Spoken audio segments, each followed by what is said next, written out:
આગળ વાત રાજકોટની કે જ્યાં ધોરાજી અને જેતપુરમાં વરસાદ. ધોરાજીના ગેલેક્સી ચોક, અવેડા ચોક, સ્ટેશન રોડ સહિતના વિસ્તારમાં ધોધમાર વરસાદ. ધોરાજીના સરદાર ચોક, જમનાવડ સહિતના રોડ પર પણ વરસાદ જોવા મળ્યો. સારા વરસાદથી ખેડૂતો પણ ખુશખુશાલ છે. ધોધમાર વરસાદ અને પવનના સુસવાટા સાથે વરસાદને લઈ જે ગામની શેરીઓ છે, બજારમાં શેરીઓ છે, ત્યાં વરસાદી પાણી વહેતા થયા હોય તે પ્રકારના પણ આ દ્રશ્યો. ત્યારે સરદાર ચોક, જમનાવડ સહિતના વિસ્તારમાં વરસાદ જોવા મળ્યો છે. અવેડા ચોક, સ્ટેશન રોડ, ગેલેક્સી ચોક સહિતના વિસ્તારમાં પણ ધોધમાર વરસાદ.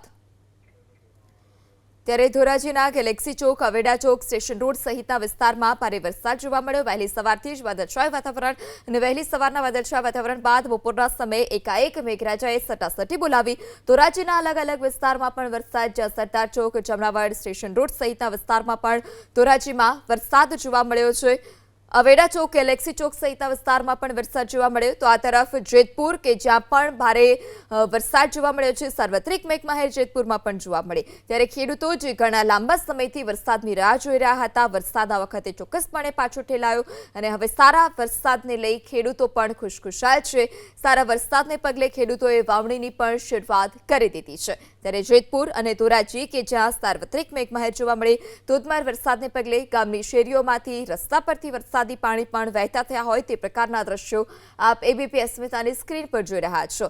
ધોરાજીના ગેલેક્સી ચોક, અવેડા ચોક, સરદાર ચોક, જમનાવાડ સહિતના વિસ્તારમાં પણ મેઘરાજા કે જેણે મહેર વરસાવી. વધુ માહિતી સાથે સંવાદદાતા નિલેશ ફોનલાઈનથી જોડાયા છે. જી નિલેશ, કયા કયા વિસ્તારમાં વરસાદ? જી ચોક્કસથી જણાવી દઉં કે જે રીતે હવામાન વિભાગની આગાહીને લઈને રાજકોટ જિલ્લાના જેતપુર અને ધોરાજી પંથકમાં છે તે આજે સવારથી જ છે તે વાદળછાયા વાતાવરણ વચ્ચે ભારે વરસાદ છે તે શરૂ થયો હતો. ત્યારે જેતપુરની જો વાત કરીએ તો જેતપુરના જે ગ્રામ્ય પંથકો છે, રબારિકા, મેવાસા, જાંબુડી, પ્રેમગઢ સહિત ગ્રામ્ય વિસ્તારમાં છે તે વરસાદ છે તે વરસ્યો હતો. ત્યારે ધોરાજીની જો વાત કરીએ તો ધોરાજીમાં પણ આજે બપોર બાદ છે તે મેઘમહેર છે તે શરૂ થઈ હતી. ધોરાજીના જે ગ્રામ્ય વિસ્તારો ફળણી, જમનાવડ સહિત ગ્રામ્ય વિસ્તારમાં છે તે મેઘમહેર થતા ખેડૂતોમાં છે તે એક પ્રકારની ખુશી જોવા મળી હતી. ત્યારે કહી શકાય કે લાંબા સમયથી જે ખેડૂતો રાહ જોઈ રહ્યા હતા તે વરસાદ આજથી શરૂ થતા છે તે ક્યાંક ને ક્યાંક ખેડૂતોને છે તે જેને આગોતરું વાવેતર કર્યું છે તેના પાકને છે તે ફાયદો થશે. જી